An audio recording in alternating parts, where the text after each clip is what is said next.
up, everybody? It is Alex from Heavy New York calling from the quarantine zone again, and this time we are here with Bloody Cabaret. We are here with Megan and Quinn. Thank you so much for being here today. Thank Thank you. you. Thanks, Alex. Thanks for having us. Yeah, so I was just listening to the self-titled album. This album is so unique. Like it is one of those things where like I've never heard anything like it in a way. I really want to know like what the thought process was going into the making of this album. How did this self-titled see the light of day? Was there kind of like a preconceived idea or was there like a lot of experimentation?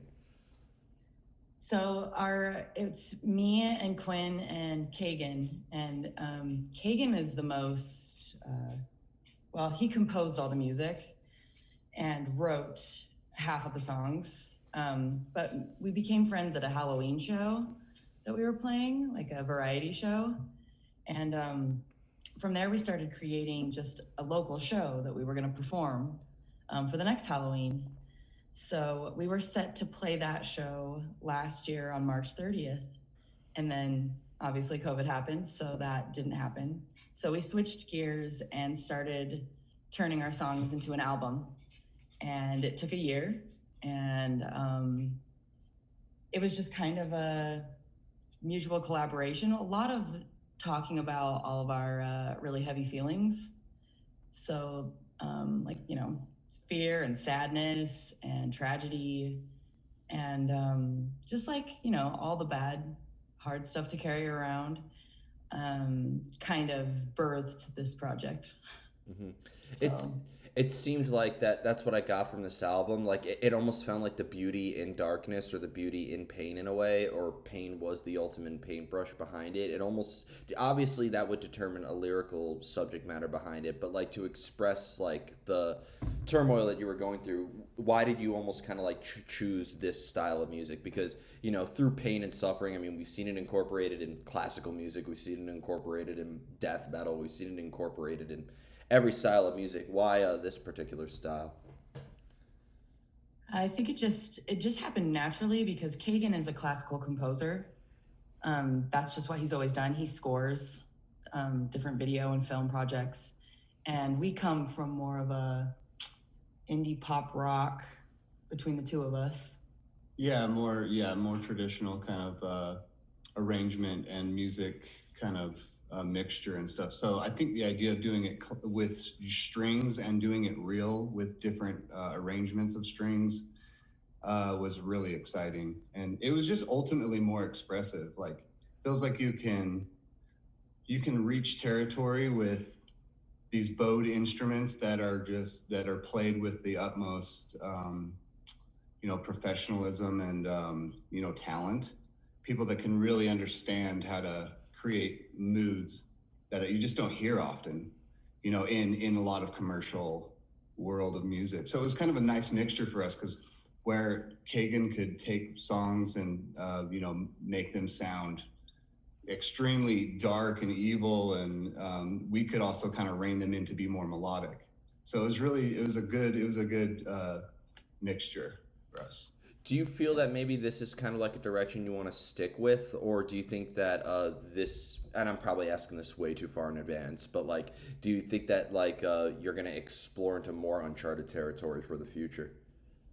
For sure. Yeah. We'll definitely keep going and see what else happens. I mean, the classical part of it, our collaboration with Kagan, that will be strong. I know we all would like to get heavier at some point, Yeah. whether it's within Bloody Cabaret or as we branch out in whatever happens. I mean, we're pretty go with the flow. That's the best way for us to live now. Uh, but yeah, it will continue to be different. Hmm. And being that you all played in other projects before, do you feel that maybe your previous efforts maybe also influenced this, or were you all trying to do stuff that you've never done before in any of your previous bands? I would say there's a little bit of that unlearned, uh, stuff that stays there all your life, like things that are there. No matter what I try to do to avoid them, if it's coming up with chords or something, it can be things that remind me of. I don't know, soundscapes or things I've made before that I connect to. And I think maybe a little bit of that came through, but I think for Meg, it was probably more exploration of new ideas. I wanted to do something different and something that just came completely raw from myself. My first two albums, I was learning how to write music, and I was very guided. And it was beautiful and wonderful, and I love those songs, but this represents me, and not, other people. So, yeah, I tried to do something different this time. And being that you are expressing a lot of personal elements into this work, like, do you want the listener to maybe see things from your point of view and hope to maybe pass on a certain message of overcoming pain, or is the album completely open to interpretation? Because I don't know how you're gonna take this, but when I was listening to Bloody Cabaret, I was having a lot of fun with it. Like, I really just got lost in it. It had like a laid back feeling behind it. Like, I just like it made me very happy listening to it. I'll just say that. Cool. I love hearing that. I think for me, it's up to interpretation completely. I just want people to feel feelings listening to it and watching it. I don't care what those feelings are. Like, if it's making you feel sad or angry or whatever, then great. Like, I hope that you can come out the other side and maybe feel a little bit better. If you just are enjoying it and happy and like it's just entertaining, then that's wonderful too. So I just, just feeling in general is all I really want people to take from it, however they interpret it. And artists, I always like asking artists who use like paint as a paintbrush to kind of like create something, because in one way it's a great subject matter to work from, but it is also, deteriorating in some ways, I'd imagine, right? Do you almost kind of have to like be in a certain place at a certain time for like, is there like a right time to get right into songwriting, or you just immediately put pen to paper when turmoil hits? Yeah, I think it has to be the right time and place for it. It's such a visceral expression, true pain that that's how it's felt to me. But I think you can certainly harness that and learn to work with that. But I think, it does drain. I think to visit those emotions, regularly or without some kind of, buffer. So I think there's some rawness, but there's also, I don't know, it can be taken both ways, but I really think that these songs were inspired from moments of clarity and openness for emotion to flow, especially for the pain and the darkness and the feelings that were happening for all of us during the making of the album, or the songs writing. So definitely from real places of pain. Yeah, the songs I wrote, like, I had to, when they would come, most of them, when they start coming to me, I have to stop and at least start the song. I never like sat down and started a song and finished it in one setting. But when it starts to come, it's on. Like, I have to sit down and start writing the song. I'd imagine inspiration sometimes strikes at the most inconvenient times. Am I right? For sure. Oh yeah. Yeah. Thank God it's phone time. So anytime I can at least pull out my phone and like put my lyrics down wherever I am, like that's important for me. One of my friends is who's in this local scene here, is also a traffic cop, and he like said, "Don't text and drive, kids, and if you're a musician, don't text and record demos either, or don't record demos and drive either." Yeah, straight up. Oh right. Yeah, that's real. Oh yeah, put the phone there on the dashboard. And, yeah. Yeah. Well, I take the subway everywhere I go, and it's funny. I've seen a couple people like humming stuff into their phone, and it's pretty entertaining. It's pretty entertaining. I love it. You might be witnessing a hit song in the making. You could be like, I saw that song in its rawest form. It's true. Yeah. It's pretty funny to go through your, in your phone, look at hear those melodies that you'll be humming in the night, and you don't have quite the full melodic clarity that you think you do as you're humming it. So it'll be like, no, no, no, no, no, no, no. You're like, and you come back to it a day later, and you're like, I don't know what That's that gonna need is. some work. Yeah. It's funny. Oh, the best is when my friend was sending me a demo, and I guess he was drunk or something like that, and he was just like humming like gibberish into the phone at like 3 in the morning. I'm like, what are you doing? He's like, Yeah. it's a new song. I'm like, you need to work on that a little bit more. Yeah. Yeah, it's good to revisit stuff later. Yeah, we got some of those. Well, you mentioned that you don't like usually start and finish a song. There is something to be said about taking your time with stuff, and I could tell. I think the results were definitely worth it for this album. But like, do you find it maybe like harder that where the longer you're working on something, the harder it is to kind of like capture that moment or maintain that emotional spark in a way? There is kind of like a double-edged sword with that, right? Oh, For huge, sure. huge, yeah. Yeah.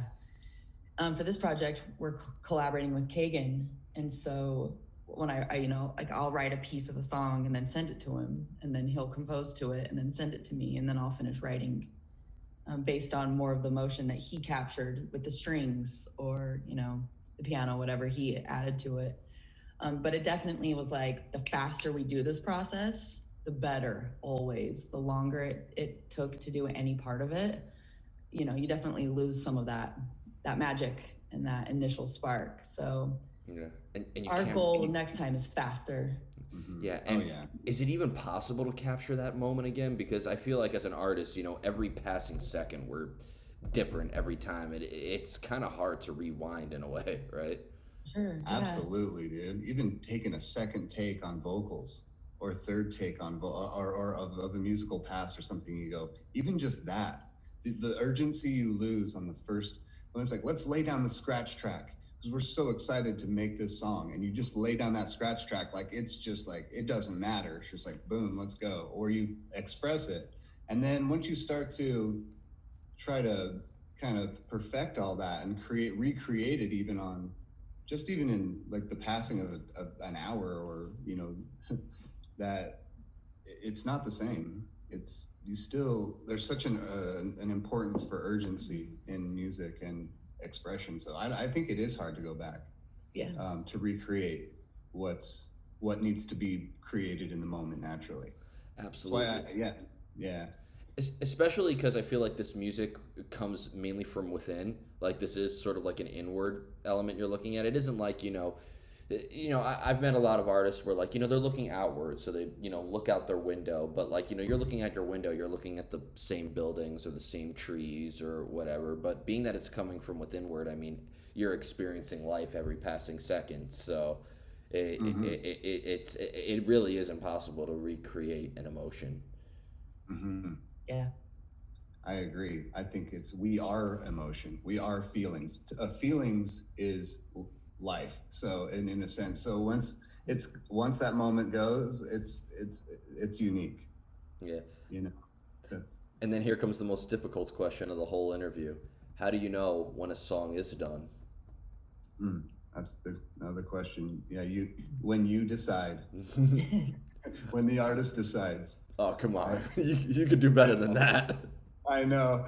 It's like the ultimate question, though. I think, yeah. Within this project, it was way more difficult to agree or not necessarily agree, but have each song come to a place where it was like, okay, this one's totally done. It took a lot of like messing with it to get it to a point at the end. Mostly with the instruments, we used all real strings, a live orchestra from Russia. Like it was really hardcore, and it's for people in the classical music world, it's the perfectionism is really strong. So me and Quinn are really laid back and more like let's like make something, and we're way easier to just be like it's done, it's fine, it's good enough, like let's move on. But now for us working in this world, it tested our ability to be more patient because that each element needed to be perfect in its own right. In that, am I explaining that? Yeah. Well, so That's I so mean, true. naturally for us, we're more laid back and we're not perfectionists all the way. So Yeah, it's funny too with the orchestral elements and everything like that. I mean, I would almost consider this to be an acoustic album in a way. I mean, sure, it's not, just acoustic guitars the whole time, but like this is raw. Like yeah, like you're not going to get away with us being slightly off beat or slightly off time or slightly off key or anything like that. Like this is a real, like, I call it like naked music in a way. And I mean, I I'm very impressed. I'd imagine that all of you have learned things that you never even thought you were capable of, right? for sure. Yes. Yes. So much. Yeah. Did you have to like learn a thing or two about theory or any of that jazz going into it?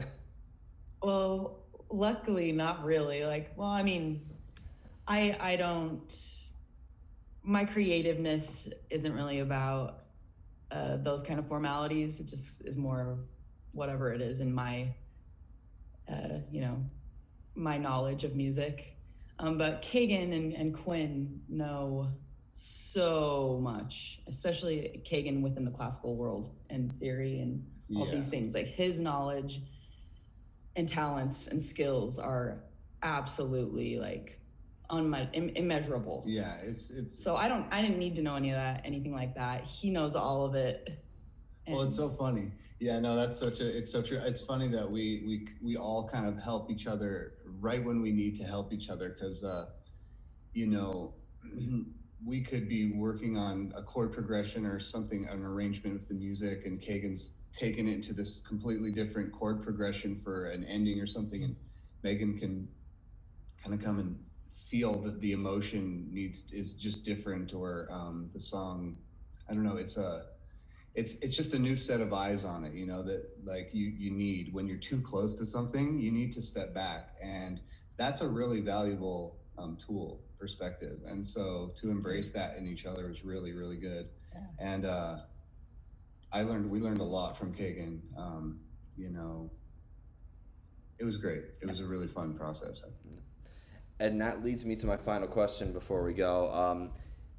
Are you going to bring Bloody Cabaret live anytime soon? And will you please bring this to New York City? I could just easily seeing. I feel like this music could be played anywhere, whether it's like a Live Nation or an AEG venue or at like a real DIY spot. Because that's another thing. Like, even though it's very classically oriented, there's such like a, for lack of better words, like a raw underground charm behind it. Where I think if you were to play this at like even though it's not around anymore, but at like a place like CBGB's, I think it would also be like very well received. You know what I mean? I feel like I feel like every setting is an appropriate setting for this. Thank you. Oh yeah, thank you so much. We're definitely gonna play. It's on. We'll play as much as we can. Just trying to get out of these last few months of COVID and craziness. Yeah. But it's on, and we would love to come to New York. Yeah, absolutely. I'm gonna try to tell the CDC that a show of your style is okay. We can make that happen. Yeah. Yeah. Cool. Yeah. But Sweet. thank you so much for your time today. Is there just anything else that you would like to plug or promote, like a live stream performance for the release of this, or new merch, or anything else that you would like to plug for Bloody Cabaret? Just still our YouTube. It's one YouTube video. It's the entire thing. You can skip from song to song by chapter. All songs are pretty different. So it's just Bloody Cabaret on YouTube. If you search that, it'll pop up. And just the regular stuff. Like it, comment, and more soon. Yeah. Thank you to everyone who's supported us so far and who's listening and watching. So yeah, thank you. Yeah. Thank you so much, everybody. We are here with Bloody Cabaret. Check out the self-titled album if you haven't already. This is Alex from Heavy New York.